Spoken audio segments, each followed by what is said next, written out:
Entonces voy a compartir pantalla, chiquillos, para que vayamos entonces a echar una miradita. ¿Cómo se ve? ¿Se ve bien? ¿Se ve clarito o no? ¿Alguna? ¿Estamos bien o no? Sí, profe, Sí, se ve bien. bien, ¿Se ve profe. bien? Ya. Entonces vamos a ver hoy día, chiquillos, mañana vamos a ver lo que es la coordinación, ¿cierto? Coordinación de las protecciones. Hoy día vamos a ver lo que es los conceptos que tienen que ver con los equipos, ¿cierto?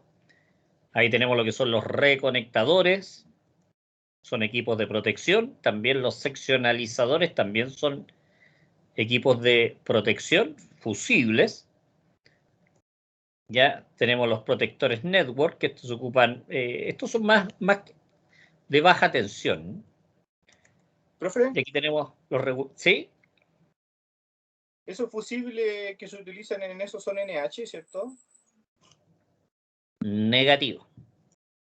Estos fusibles, los NH se ocupan en baja tensión. ¿Ya? En media tensión se ocupa un filamento que va dentro del bastón acá. ¿Ya? Así que respondiéndote, no son del tipo NH. Ah, ya, gracias, profe. Ni un problema. Estos son curva T, normalmente. Bueno, tenemos los reconectadores, ¿cierto? Los reconectadores, algunas condiciones para prestar servicio, los criterios de ubicación, selectividad también, lo que tiene que ver con el concepto de respaldo. ¿Ah? Ya vamos a ver. También tenemos los seccionalizadores. Este es un seccionalizador, la caja de control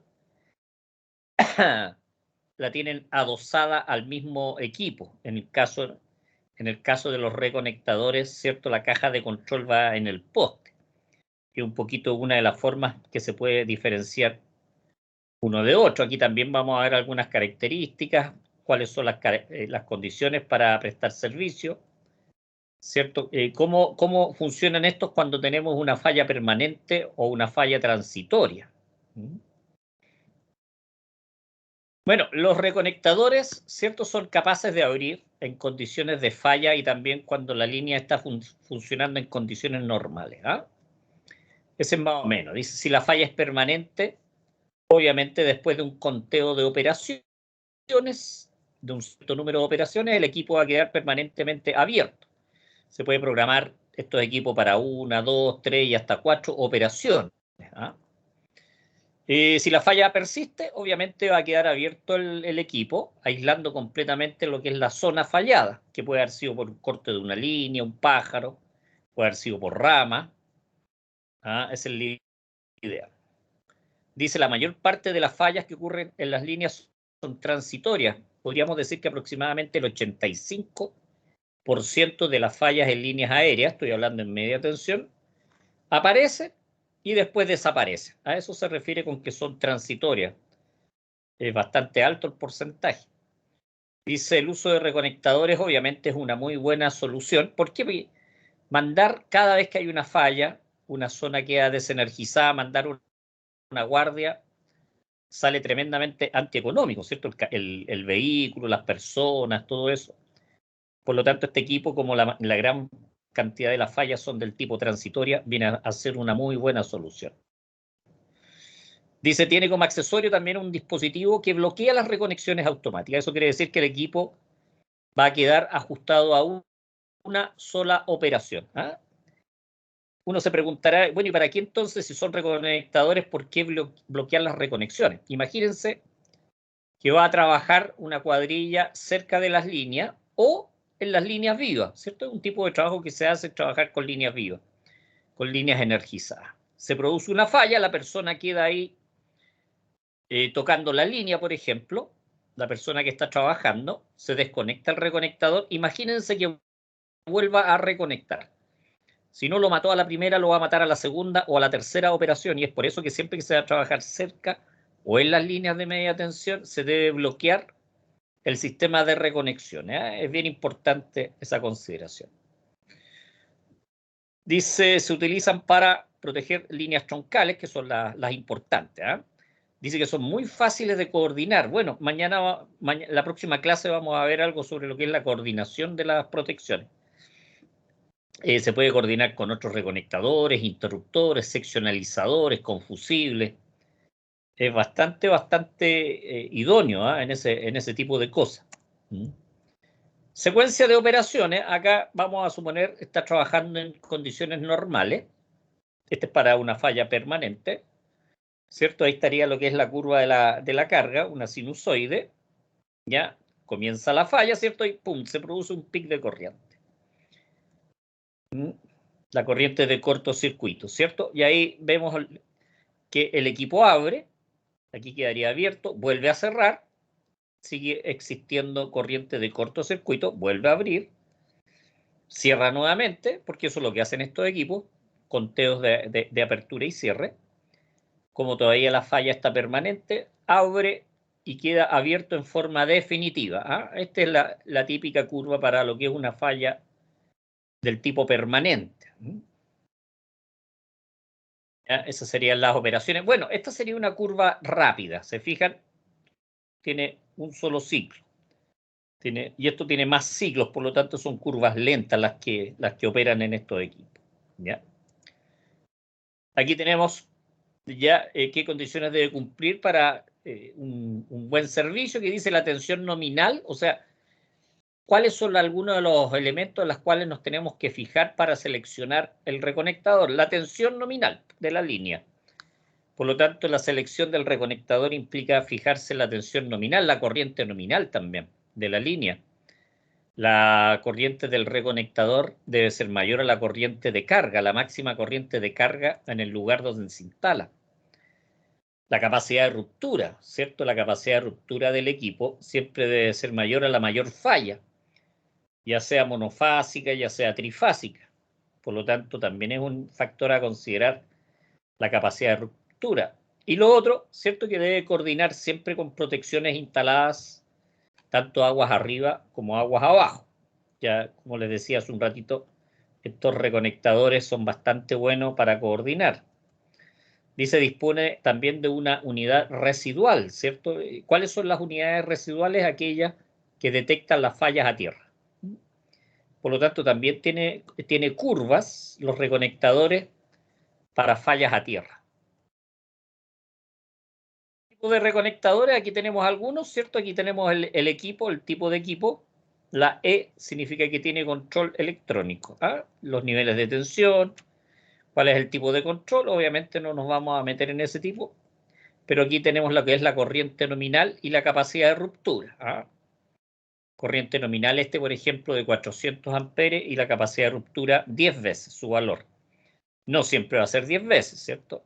Pero acá tenemos que es para 4.000 amperes, 6.000 amperes, 8.000 amperes. Entonces, por lo tanto, uno calcula los niveles de cortocircuito en el punto en el cual va a instalar un reconectador y obviamente selecciona la capacidad de ruptura de acuerdo a los niveles de cortocircuito que vamos a tener en la zona. ¿Cuáles son los criterios para instalar? Son criterios, estos no son normas, son 5 criterios. El primero dice aproximadamente a la mitad del alimentador, ¿se fijan? ¿Ya? Acá tenemos instalado un reconectador en lo que sería aproximadamente la mitad del alimentador. La otra, ¿cierto? Dice protecciones para grandes clientes. Acá tenemos, por ejemplo, la empresa Molimet, que también por tener mucha potencia no se protege con fusible, se protege con un reconectador. Ahí tenemos el reconectador.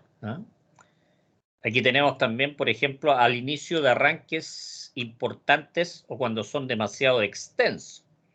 Se fijan, ahí estamos protegiendo lo que es esa zona que es muy grande, muy extensa, con zonas de árboles también. Dice mejorar la continuidad de servicios en zonas de cargas muy concentradas. Por ejemplo, ahí tenemos lo que son los sectores industriales. Y también cuando hay zonas conflictivas, ¿cierto? O sea, cuando hay protestas, tiran alambre a las líneas, cadenas, todo eso. Por lo tanto, esos serían los 5 criterios para instalar los reconectadores. Características de los seccionalizadores. Bueno, estos también son equipos de protección. y que se instalan siempre aguas abajo de un reconectador. No se pueden instalar solo, siempre tienen que ser con un reconectador de respaldo, aguas arriba, ¿ya? Dice, después que el reconectador ha efectuado un número determinado de cierres y aperturas, el seccionalizador abre definitivamente. Una de las cosas que hay que tener presente es que los seccionalizadores no interrumpen corrientes de falla, corrientes de cortocircuito. ¿Ya? Por lo tanto, sí pueden abrir corrientes normales de carga, 200, 300 amperes, pero ¿por qué? Porque no tienen capacidad de ruptura. Tampoco tienen curvas de operación estos equipos. ¿Ah? Entonces es fundamental que sea el reconectador el que abre, que está aguas arriba, y después abre el seccionalizador una vez que está sin carga y sin tensión, y después cierra el reconectador y queda con energía hasta el seccionalizador. Y aguas abajo del seccionalizador queda completamente desconectado. Dice que puede ser ajustado siempre tiene que tener una operación menos, a lo menos una operación menos que el reconectador. No pueden tener la misma cantidad de operaciones. Dice, si la falla es transitoria, ¿sí? Dime. ¿A qué se refiere con operaciones? Apertura, o sea, cuando el equipo está funcionando se produce una falla y el equipo abre. Esa es una operación, la apertura del equipo. O cuando el equipo cierra, eso es una operación. Por lo tanto, tenemos operaciones de apertura y tenemos operaciones de cierre de los equipos. ¿Ya? Ese es el concepto. Sigamos, dice si la... ¿sí? No, gracias, profe. De nada, dice, si la falla es transitoria, esta puede despejarse en las primeras operaciones del reconectador. Pero si la falla es permanente, el seccionalizador operará, o sea, abrirá en este caso, ¿cierto? Ahí la zona de la falla. Dice, se usan a menudo en vez de desconectadores fusibles. ¿Qué más dice? No tienen curvas características tiempo corriente porque no tienen capacidad de ruptura, por lo tanto, solamente hacen conteos de falla, para que abra el reconectador y después estos equipos abren.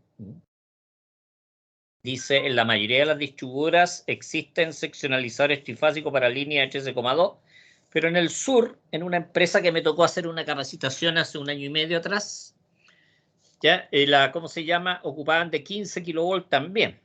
Era Coelcha. Coelcha era la empresa a la cual me tocó. Dice, el principio de funcionamiento de los existentes se basa en la operación combinada de un resorte, un electroimán y también un sistema hidráulico. Una vez que ha sido despejada la zona fallada, el seccionalizador se repone en forma manual. Eso quiere decir que hay que ir a terreno para poder cerrarlo mediante una pértiga. Condiciones. Si vamos a seleccionar un seccionalizador, ¿qué es lo que hay que considerar? Obviamente la tensión nominal en la línea, la corriente nominal, ¿cierto? También es importante del seccionalizador versus la corriente de carga. Dice el reconectador ubicado aguas arriba, el que está sirviendo de respaldo en este caso, debe operar para la falla mínima de la zona de operación del seccionalizador. O sea, el reconectador debe ser capaz de estar vigilando toda la zona del seccionalizador completo. Ya sea, ojo, ya sea para falla entre fase o falla a tierra. Esas dos fallas deben ser capaces de ser censadas por los reconectadores. Dice la cantidad de operaciones programadas siempre debe ser menor que las del reconectador, porque o si no van a quedar los dos abiertos al mismo tiempo, lo cual no es una buena idea. Y otro sistema que tienen también estos equipos es el reseteo, el reset. Eso quiere decir, si la falla era del tipo transitoria, no quedó abierto el equipo, pero ya hizo un cierto número de conteos. Imagínense que hizo el conteo de una operación, el conteo de 2 operaciones y se despejó la falla. Por lo tanto, quedó con 2 operaciones ya contabilizadas. ¿Qué es lo que tiene que hacer el equipo? Resetearse. De tal manera que si 1 hora después o al otro día ocurre una nueva falla, de nuevo el conteo parta desde cero. Ya eso es lo que se refiere con el tiempo de reseteado. Este sería un diagrama de una falla permanente. ¿Se fijan? Acá tenemos el reconectador tenemos el seccionalizador, tenemos la falla aguas abajo del seccionalizador. ¿Cuál es el que opera? Es el reconectador, ¿cierto? Abre el reconectador, perdón, aquí viene la corriente de cortocircuito, abre el reconectador. Pero un tiempo, pueden ser 5 segundos, por ejemplo, vuelve a cerrar el reconectador y todavía tenemos corriente de falla. Abre el reconectador, ¿se fijan? Y aquí, obviamente, ¿qué es lo que hace? En este espacio de tiempo que no tiene corriente, el seccionalizador abre el seccionalizador, cierra el reconectador y queda funcionando normalmente. Pero fíjense que esta era la carga inicial que había y esta es la carga que tiene después de cerrar. ¿Por qué? Porque se pierde toda la carga que había aguas abajo del seccionalizador. Eso es lo que está, ahí está con 3 operaciones, con 2 operaciones, y este sería el cuadro, ¿cierto?, de los intervalos. Con los conteos, las aperturas, los cierres y todo eso. Para una falla transitoria es más simple, ¿se fijan? Tenemos el mismo reconectador con 3 operaciones, el seccionalizador con 2 operaciones. Está trabajando con una carga normal, se produce el cortocircuito, abre el reconectador. Y en este tiempo, en el intervalo 2, se despeja la falla. Por lo tanto, al cerrar el reconectador, queda funcionando con carga normal. Ya no existe falla, por lo tanto, no es necesario que opere el seccionalizador. ¿Se fijan? Ese sería el cuadro. Y acuérdense, tiene que resetearse. Se tiene que resetear. Tiene que volver a 0, el conteo. Esta es una, cómo obtener cierta selectividad y respaldo. Selectividad y respaldo, aquí tenemos un interruptor, el de la subestación, y tenemos 2 reconectadores. ¿Cierto? Acá la zona 3 está protegido por este reconectador, pero este reconectador le sirve de respaldo. La zona 2, ¿cierto? Esta sería la protección principal, pero ¿cuál sería el respaldo de este? El interruptor de la subestación. Ese es más o menos para ir entendiendo lo que es selectividad y respaldo, dependiendo de cuál sea la zona de la falla, con los diferentes reconectadores. Acá tenemos algunas corrientes de cortocircuito típicas, cerca de la subestación, 10.000 o más amperes, el cortocircuito trifásico. Después, en cierta zona, a mitad del alimentador, podría ser 5.000 amperes, y después bajar a 3.000 amperes, ¿cierto? Y aquí tenemos algunas curvas de fusible. Estas son las piezas portafusibles que veíamos al principio en una foto que me preguntaron si eran del tipo NH, que no son del tipo NH. ¿Ya? Sí, dime. ¿Puedes volver un poquito a la imagen anterior de la curva de los fusibles, por favor? Sí. Cuando escoge esa curva de los fusibles de respaldo, al final, ¿a los cuántos segundos uno debería considerarlo? Debería considerar a lo menos 0,2 segundos de diferencia entre ambos. A lo menos 0,2 segundos. 0,2. Para que no se quemen los dos. ¿Ya? Y eso Ya. sería. Gracias, profe. Sí, no hay problema. Bueno, entonces aquí tenemos los famosos fusibles.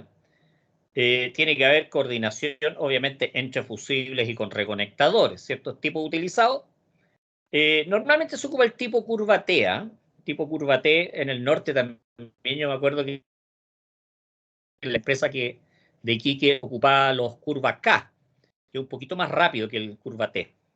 Hay que hacer coordinación, ¿cierto? Sirve mucho para lo que es apertura de arranque, para proteger transformadores, ya cuando se solicitan trabajos, por ejemplo, de despejar una línea, que hay muchos árboles y cosas así, se hace en coordinación con los centros de mantenimiento. También hay normas para los fusibles, pues, obviamente. Coordinación entre fusibles, ya. A ver, espérense un poquitito. Acá tenemos una coordinación típica en la que ocupa Enel. Ocupa, por ejemplo, fusibles de 15, de 30 y de 65. Con eso se obtiene una bastante buena coordinación entre fusibles. Ahí tenemos, ¿cierto?, los 3 curvas de fusible. ¿Ya? Ustedes saben que los fusibles tienen 2 curvas, ¿cierto? Que es la curva mínima de fusión y la de fusión total, de cuando se empieza a fundir el fusible y hasta que se funde. Eso sería, y por eso son como gruesas las curvas de los fusibles. Acá tenemos una tablita. ¿Sí? ¿En qué parte se vendría a fundir el fusible ahí en esa tabla? A ver, vamos a volver acá. En esta, pues, en la parte de la mínima de fusión. Aquí empieza a fundirse. Y aquí es cuando ya se funde completamente el fusible, la parte de arriba. ¿Ya? Ah, ya, perfecto, gracias. No hay problema. Esta es una tabla de coordinación de fusibles. ¿Ah? Tenemos el fusible de respaldo y el fusible el principal. Este sería el principal, el que está en esta columna. Y el de respaldo son los que van aquí arriba. Entonces, si yo quiero saber con cuánta corriente ya hay, por ejemplo, si yo elijo uno de 5 amperes, 5T, de 5 amperes curva T, ¿eh? Con uno de 20 amperes. Entonces me dice acá 1200. ¿Qué quiere decir este 1200? Que hasta una corriente de 1200 amperes de falla, en el fusible obviamente principal, va a haber coordinación. Si la falla es superior a los 1200 amperes, se van a quemar los dos fusibles. Por lo tanto, se va a perder la coordinación. ¿Ya? Esa es más o menos la idea. Profe, ¿el fusible de arriba sería el 20T? ¿Cómo? ¿Con el que se coordina vendría siendo el 20T? ¿O no? No, pues tú tienes que coordinar en base a los niveles de cortocircuito. Esta tabla te sirve para ver si hay coordinación o no hay coordinación. ¿Con la corriente de cortocircuito monofásica real? Trifásica. Siempre se coordina con las curvas de cortocircuito trifásicas, no monofásicas. Ah, ya, ¿Ya? Siempre se coordina para la peor condición y la peor condición es la trifásica, no la monofásica. Sigamos viendo. Entonces tenemos ahí para dos niveles de tensión, ¿cierto? Se coloca el primer fusible, como les decía, de 65, 30 y después de 15. ¿Eh?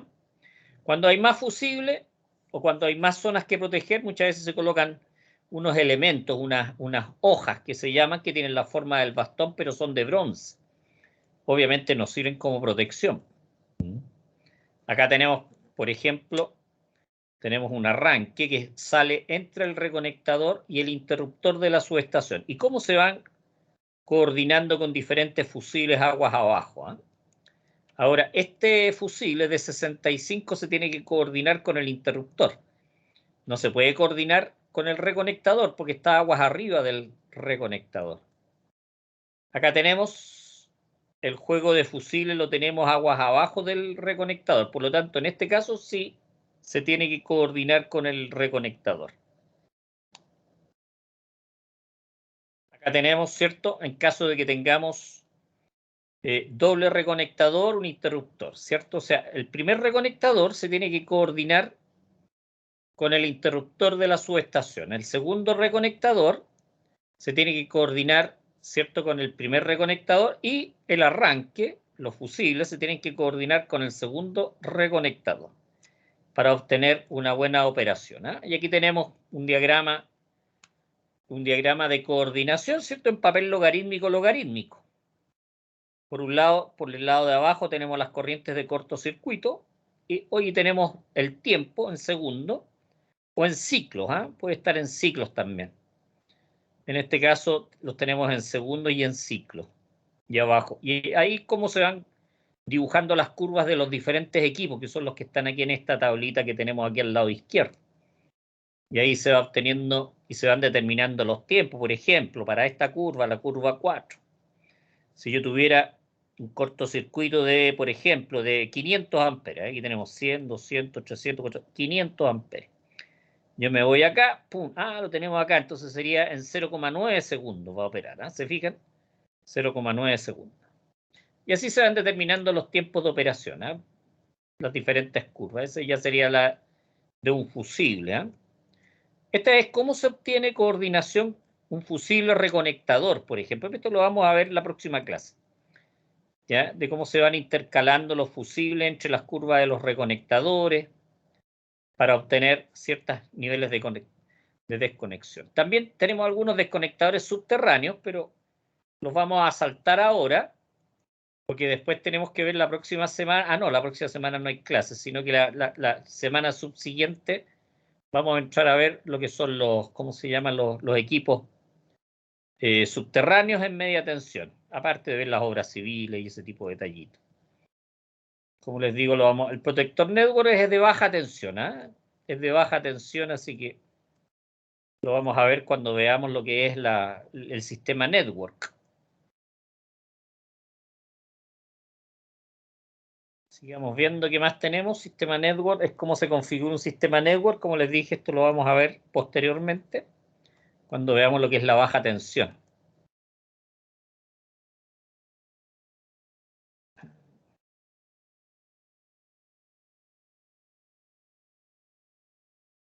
Bueno, estos son reguladores de voltaje, ¿eh? Los reguladores de voltaje se ocupan mucho en algunas zonas. En este caso, este está ubicado ahí en el camino Rinconada en Maipú. Este equipo lo que hace es estar sensando el voltaje, ¿eh? En la media tensión, y cuando se dispara para arriba, obviamente lo tiene que bajar. Y cuando baja mucho el voltaje, lo tiene que subir, ¿eh? Por lo tanto, tiene sistema de operaciones automáticas este. Ahí está explicado lo que les acabo de decir, ¿ya? Este es el gráfico de cómo regula. Se fijan que el voltaje va bajando desde la subestación en la medida que se va alejando de la subestación, producto de la carga, ¿ya? Y este sería sin regulación, ¿cierto? Sin un equipo regulador de voltaje, ¿eh? Y este sería con regulador de voltaje. Va a bajar desde un cierto nivel de voltaje, va a operar el regulador de voltaje y obviamente va a subir desde ese punto, va a subir el voltaje, ¿eh? Para mantener lo que son los niveles de tensión en ciertos rangos. Y esa es la función de este equipo regulador de voltaje. Estos son unos OmniRuptor, son unos equipos de operación en media tensión, ¿ah? Para abrir con carga y que no se produzcan arcos en el momento de apertura. Mediante este fierrito que está bajando, con este nosotros hacemos la operación de apertura de estos interruptores. No son interruptores, ¿eh? Son equipos de operaciones. Hay otros que se parecen bastante, que son los Alduty, que sería este. A mí me tocó alguna vez operar estos equipos en terreno. Y esta varilla baja hasta el suelo prácticamente, o sea, hasta la altura 1,20 m más o menos desde el suelo, y se opera desde abajo este equipo. Por lo tanto, de aquí se abre, aquí hay unas cápsulas que lo que hace es extinguir el arco eléctrico en el momento de la apertura, para que no explote, ¿cierto? Para que no se forme un arco. Este también es una operación, es un equipo de operación, este es en SF6, hexafluoruro de azufre. Y acá abajo tiene una mirilla, ¿eh? Normalmente abajo tiene una mirilla, o algunos lo tienen por el lado donde se indica si el equipo está abierto o el equipo está cerrado. Equipo abierto, equipo cerrado. Y estas son las palanquitas para abrir y cerrar, ¿eh? Ya con una pértiga uno puede accionar por acá, ¿eh? Estos serían los sectos. Son cuchillos Loadbuster. Ahí está en posición cerrado. Uno puede, a través de una pértiga, enganchar desde esta argolla y bajarlo, ¿cierto? Lo bajamos a esto y va a quedar en posición vertical. En posición vertical el cuchillo está abierto, y en posición horizontal, como está cerrado el cuchillo, está completamente cerrado. Este es un cuchillo de otra forma nomás, este en B. ¿Ah? Pero ¿cómo se llama? Lo que es la operación es exactamente lo mismo. Esta es una herramienta Loadbuster, cazador de carga. Volvamos atrás, ¿cierto? Cuando yo abro un cuchillo y la línea está con carga, se va a producir un arco. Por lo tanto, ¿qué es lo que yo tengo que hacer? Abrirlo con esta herramienta, ¿cierto? Con una herramienta Loadbuster, que lo que hace es cazar la carga, el arco eléctrico, para que se vaya por dentro de la herramienta, ¿eh? Y esa es la forma en que se ocupa para abrir, por ejemplo, los cuchillos. Esa es la forma. También sirve para abrir desconectadores fusibles con esta herramienta, Loadbuster. ¿Ya? Yo un tiempo hacía clases del uso del Loadbuster. Tengo unos videos por ahí también de cómo ejecutar la operación. Y tenemos un banco de condensadores que estos equipos sirven también para mejorar los niveles de voltaje en la medida que nos vamos alejando de la subestación. Nos vamos alejando de la subestación y el nivel de voltaje, como ya vimos, va decreciendo, decreciendo, decreciendo producto de las cargas. Por lo tanto, se instalan estos equipos que funcionan en forma horaria, tienen interruptores, ¿cierto? Que, los CAIL, que se llaman, que sirven para conectarlos y desconectarlos.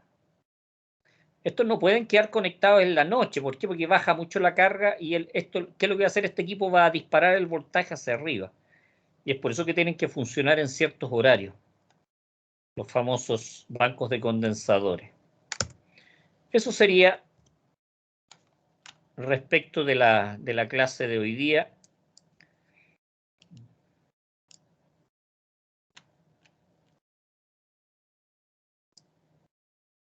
Me gustaría saber si tienen alguna pregunta, alguna consulta, chiquillos.